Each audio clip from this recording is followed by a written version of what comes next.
Dan zaštite životne sredine obeležava se danas u više od 100 zemalja širom sveta pod sloganom "Ja sam sa prirodom".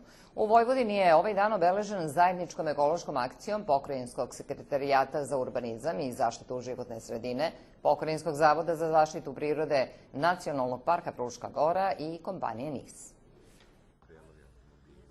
Oko 90 radnika tih institucija danas su napustili svoja uobičajena radna okruženja i u akciji pod nazivom Radni dan za prirodu udruženim snagama očistili prostor oko 3 potoka u okviru Nacionalnog parka Fruška Gora, Rakovačkog Dobočas i Điros potoka.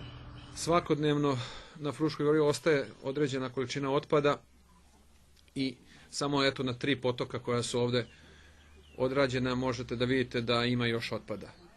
Znači, u buduće molimo sve posetioce da otpad koji nađe ovde na Fruškoj Gori pošalju ili ponesu sa sobom dalje u Novi Sad ili gradove.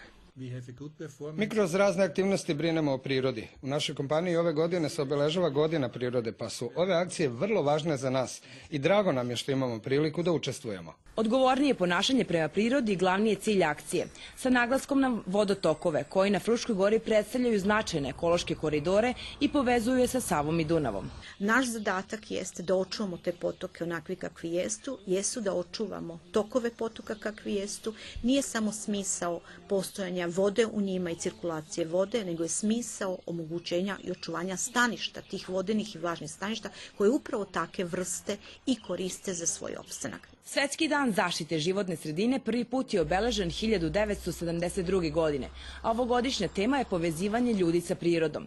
Zemlja domaćin je Kanada u kojoj se održava centralna proslava.